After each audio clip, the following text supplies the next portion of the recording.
la Constitution qui a été conçue pour le Rwanda et par le Rwanda. Donc voilà pourquoi j'ai dit qu'elle est mauvaise. Alors, vous me dites, deuxième point, c'est quand changer la Constitution. Mais c'est maintenant. Et tous nous devons commencer à dire, et vous devez commencer à dire, les changements, c'est maintenant. Alors, maintenant je vous dis pourquoi c'est maintenant. D'abord, simplement par rapport à ceci. Pour changer une constitution, il faut en avoir la légitimité. Et donc, quand vous prenez le pays comme la France, pour changer leur constitution, ils ont eu De Gaulle. Depuis que le général De Gaulle est mort, à maintenant, un autre De Gaulle n'est pas encore né. Un leader né par génération. Quand vous prenez les États-Unis, depuis leur Martin Luther et leur leader, il n'y en a pas eu d'autres, même si on a essayé d'avoir Barack. Maintenant, quand vous prenez notre pays, qui sont nos leaders depuis de Lumumba? Vous pouvez citer et de Tshisekedi, n'est-ce pas? Oui. Bon, ça fait une génération. Cette génération de nos pères, ils sont morts. Mais maintenant, qui mieux que leur fils spirituel et biologique peut hériter de ce pouvoir de légitimité et d'accomplir ce que vous avez chanté, les serments des pères. Il dépasse au pouvoir, on changera la Constitution. C'est un serment d'un parti. Et il a été fait par qui? Par les pères de l'IDPS. Ils sont tous morts.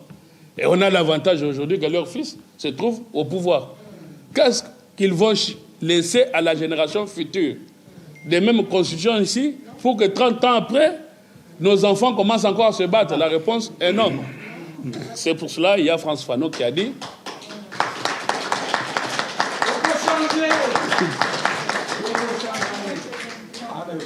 c'est pour cela que Frantz Fanon a dit chaque génération a une mission, l'accomplir ou la trahir. La mission de la génération de Tshisekedi Félix, donc de notre génération à tous, issus de l'UDPS, c'est maintenant qu'il faut changer la Constitution. Si cette génération passe, il nous faudra encore 30 ans. Mais 30 ans, je crois, beaucoup parmi nous ne seront plus en vie. Il y a un monsieur Saint-Augustin qui disait « Chaque jour nous mourons, chaque jour nous nous transformons, mais nous nous croyons éternels. » Les Congolais, ne soyons pas éternels, pensons à nos enfants. Chaque jour nous mourons, chaque jour on se transforme, mais on fait comme si nous étions éternels. Quand ils viendront, nos enfants, ils ne vont pas comprendre les débats d'aujourd'hui. Nous-mêmes, quand nous sommes là, on ne le comprend pas. Mais si nous laissons ces débats aux enfants, qui vont venir, ils vont dire c'était quoi l'AFDEL, c'était comment, on va commencer à dire, comme maintenant les messieurs Delis et Sanga qui commencent à nous dire que nous avons des ethnies, des Soudanais. Est-ce que nous, on a connu les Soudanais? On sait que nous avons 450 tribus. Mais on peut tout dire des Mobutu, mais au moins il nous a laissé l'unité. Mais d'où viennent maintenant les idées qu'on commence à dire il y a d'origine soudanaise, angolaise? Ça, on n'a pas connu. Vous voyez qu'ils veulent transformer même notre culture et notre vivre ensemble. Ils sont méchants, ces gens-là. C'est pour cela qu'il faut considérer que changer la Constitution, c'est maintenant. N'est-ce pas? Et il ne faut pas trahir la mission de nos pères. Nous devons changer la Constitution maintenant. Dire ça, ce n'est pas méchant. Dire ça, ce n'est pas vouloir donner à Tshisekedi un troisième mandat. Parce qu'il y a un problème. Tshisekedi ne peut faire un troisième mandat, cela est interdit par la Constitution.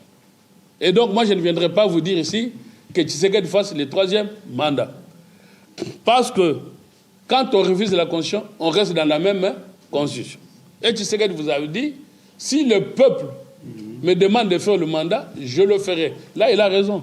Mais comment? Ce ne sera pas le troisième mandat. Ce sera le premier mandat et il sera le premier président de la 4e République.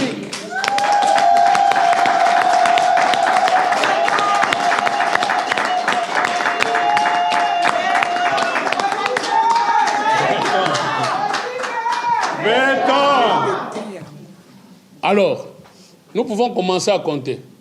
Première République, la Belgique continue avec nous, c'est des difficultés. Ça s'appelle Première République. Nous n'avons pas eu notre indépendance. On nous a dit, vous avez eu l'indépendance politique, mais économique, non. Donc, comme chaque peuple, on est en train de se battre sur une lutte de libération. La libération qui est en train de se matérialiser maintenant avec Tshisekedi, ce n'est pas une lutte de maintenant. C'est des luttes depuis Bakoko. Nous sommes battus contre la colonisation. On s'est libéré. Après, contre la dictature, on s'est libéré. Et après, maintenant, contre l'occupation.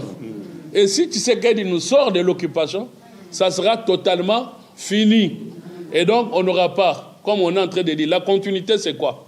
C'est la continuité de l'occupation. C'est la première, deuxième, troisième République. Il faut en finir pour qu'on commence avec la quatrième République, qui sera le changement de la Constitution. Et dans la quatrième République, qu'est-ce qui va se passer? Il va se passer ceci. Il va se passer que nous avons eu un divorce. Parce que quand vous dites ce qu'elle est arrivé au pouvoir, c'est quoi? C'était l'alternance. L'alternance, c'est le fruit de quoi? Des coalitions FCC, cash. Un mariage qu'on a toléré. On est contre nature. Alors, ce mariage-là a connu un divorce qu'on a appelé FCC cash. Maintenant, quand il y a un divorce, comme tout divorce, les pères s'en vont, la mère souvent reste au foyer. Bon, entre les deux, je ne vais pas prendre l'exemple de qui était père, qui était mère. Toujours est-il qu'un des parents est parti et l'autre parent est resté au foyer. Bon, si vous ne changez pas la Constitution et que vous êtes en train de parler de dialogue, êtes-vous prêt que le parent qui est resté continue à dialoguer avec le parent qui est parti pour brûler le foyer? Non. Donc, le divorce est normal. Bon, pour maintenant vous démontrer que la Constitution n'est pas adaptée, qui était le fruit, l'enfant né de ce mariage contre nature, donc l'enfant non désiré, en dehors de la Constitution. Nous appliquons maintenant les articles. C'est le gouvernement Ilou Kamba. Oui. Le gouvernement né de FCC cash. Mais qu'est-ce que nous avons connu avec Ilou Kamba? Pourquoi c'était impossible? Parce que la Constitution ne permettait pas la cohabitation. La question qu'on doit se poser aujourd'hui, est-ce que notre peuple, avec notre culture politique, est-ce qu'on a un État préparé à la cohabitation? Lumumba, Kasavubu, ça n'a pas marché. Tshisekedi, Kabila, ça n'a pas marché. Est-ce que devons-nous continuer avec le régime de cohabitation? La réponse est non. Grave encore. Quand on dit cohabitation, ça suppose deux grands partis politiques. C'est ce qu'on appelle le bipartisme. OK? En France, vous avez les socialistes et les gens de droite. Avant, nous avions les gens de l'IDPS et les MPR. C'était les deux partis politiques. C'est pour cela que ça permettait qu'il y ait la discipline des partis, même s'il y avait des trahisons de ce que vous connaissez, que je ne vais pas citer. Mais aujourd'hui, nous ne pouvons pas faire la cohabitation, ce n'est pas possible. Et quand Tshisekedi vous dit que quand je suis élu, avant de former le gouvernement, il me faut du temps. Mais il a raison, mais les gens ont dit, il a dit n'importe quoi. Parce qu'on a copié le système belge, qui n'est pas un système de cohabitation, qui est un système de coalition. Et on a multiplié des partis A, B, B, B. Et puis, la coalition, c'est quoi? Quand vous êtes en Belgique, la coalition, c'est les gens, les Verts, veulent que dans votre programme de gouvernement, il faut que vous preniez en compte leurs préoccupations. Les socialistes veulent que vous preniez en compte leurs préoccupations. Mais quelles sont les préoccupations de nos partis politiques en dehors d'être partis politiques? Donc, nous sommes des partis politiques sans idéologie et encore sans préoccupation. En dehors de l'UDPS, qui a une philosophie. Il est socialiste et non violent et il a pour philosophie le peuple d'abord. Aucun parti au Congo, vous ne pouvez pas lui demander sa philosophie, il vous dit non. Dites-moi. Non, maintenant, vous allez poser des questions. Des autres partis politiques qui se sont alliés à l'UDPS, n'est-ce pas, sont de nouveaux et jeunes partis qui commencent à mettre en place leur idéologie. Comme l'ACER, vous êtes de l'ACER, donc les capables. Les capables ont leur idéologie. Soyez capables. Ça veut dire quoi être capable? Dites que vous êtes capable de transformer votre pays. Et vous en êtes capable. Et tout à l'heure, on a parlé de nos léopards qui ont été capables de faire un chèque. Voilà la capacité de... Nous sommes capables. Là, c'est une philosophie. Mais cette philosophie, avec notre frère et les Tam qu'on salue, c'est une philosophie qui se met en place pour qu'elle devienne maintenant idéologique comme IDPS. IDPS, c'est plus de 30 ans. Donc, il faut donner au bébé le temps de grandir. C'est ce que j'étais en train de dire par rapport à la philosophie. Mais vous avez au moins cité assez. Mais les voisins là, les méchants, leur philosophie c'est quoi? Venir tuer, voler, égorger. Et remplir les poches. Et remplir les poches. Donc, j'étais en train de vous montrer qu'avec la coalition, ça doit permettre que l'on mette beaucoup de temps pour former parce qu'on n'aura pas clairement à voir où est l'opposition, où est la majorité. On cherchera la coalition et donc on va nommer un formateur. Et le formateur, on dit qu'il a un mandat renouvelable une seule fois. Hein? Mais maintenant, si on ne se met toujours pas d'accord, hein? Vous faites 60 jours, on ne se met plus d'accord. Et vous avez maintenant, par exemple, 30% de députés où vous n'avez pas de l'opposition. Donc nos amis là du Rwanda, là, avec leur argent qu'ils avaient volé, ils se font élire, par exemple. Et que, finalement, la coalition de l'UDPS avec ACER, consort, vous n'avez pas la majorité absolue. Ça va entraîner quoi? La cohabitation. Hein? Vous allez... Ou bien vous n'allez pas faire passer le vote. Alors, en ce moment-là, pour trouver la coalition, on va commencer à faire des veillées, on ne se met pas d'accord. Et si vous avez déjà de mauvaises foi, comment vous allez faire? En ce moment-là, les 60 jours seront dépassés. Et qu'est-ce qui est prévu en cas de dépassement? Ce n'est pas prévu. Et vous me donnez la possibilité de vous démontrer encore une mauvaise foi. Vous avez connu Covid, comme tout le monde. Bon, quand on a connu Covid, qu'est-ce qui s'est passé? Il y a eu une crise qui n'a pas dit son nom. Et cette crise est dangereuse et grave. Et je crois que la crise, c'était quoi? Que dit la loi? La loi dit que quand il y a une crise, le président de la République, chacun fait son rôle. Parce qu'au fait, quand vous dites cohabitation, gérer le gouvernement, tout ça, au fait, ça a été conçu par Montesquieu. Ce qu'on a appelé séparation de pouvoir. Mais en réalité, Montesquieu n'a pas parlé de séparation de pouvoir.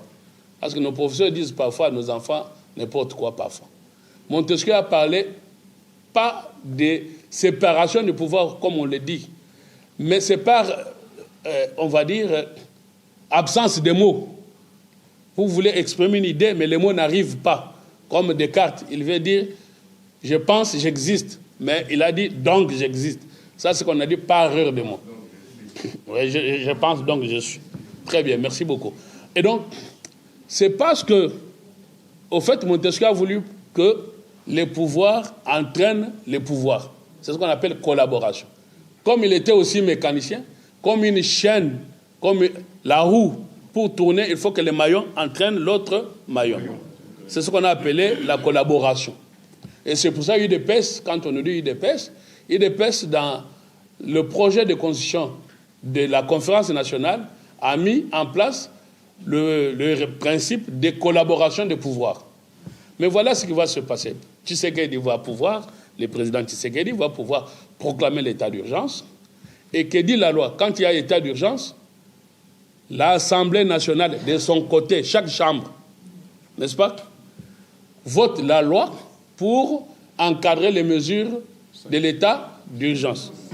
Mais qu'est-ce que vous avez constaté? Vous avez vu que M. Ntambou Mwamba n'a pas voulu convoquer, parce que la Constitution dit on convoque immédiatement le Sénat.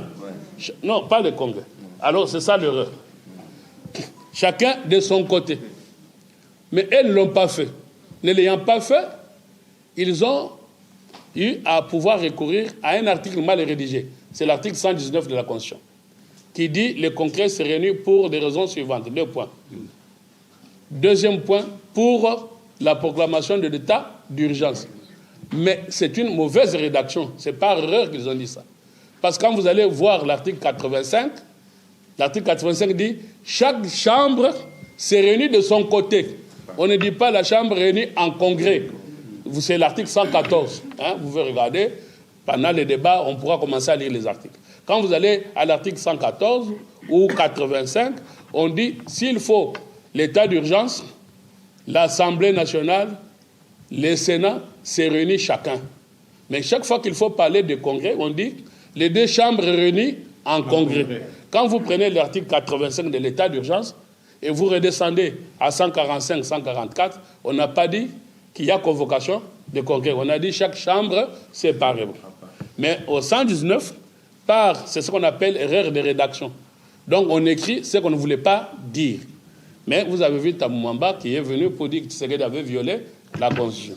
Donc c'est tout ça, c'était parce que l'article était mal rédigé. Je peux vous démontrer du 1er au 229 articles, tout est mal rédigé. Maintenant, s'il y a quelqu'un qui... On va revenir aux articles. Donc vous avez vu qu'on a eu cette crise-là de Ilokamba, l'enfant né d'un mariage compliqué. Ouais. L'un des parents, son papa, a fui. Et il veut brûler le foyer. Que doit faire Tshisekedi? Il doit laisser brûler le foyer? Non. Qu'est-ce qu'il doit faire? Il va encore créer notre mariage. Ça veut dire, pour faire notre mariage, il faut d'abord divorcer. Divorcer ici, c'est annuler le mariage. Ça veut dire qu'il faut annuler l'acte de mariage, c'est quoi? La Constitution. Et puis, pour créer notre mariage,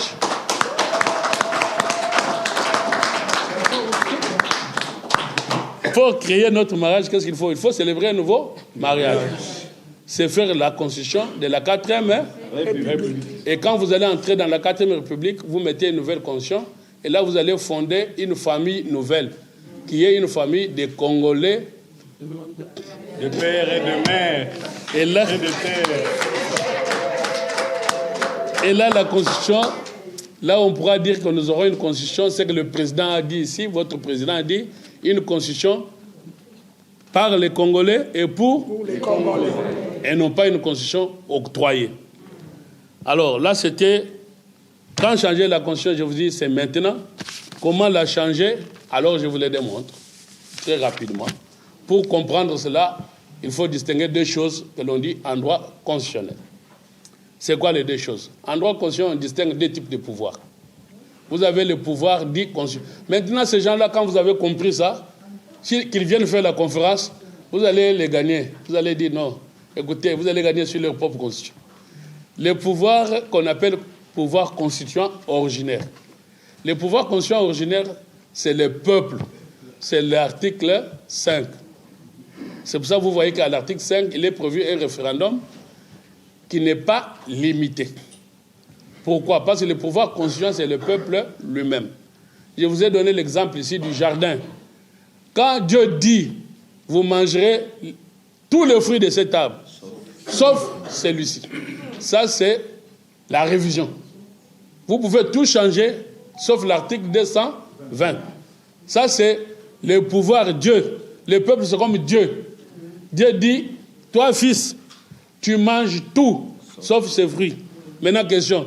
Si le Dieu interdit au fils les fruits défendus, est-ce que Dieu lui-même peut manger les fruits ou pas?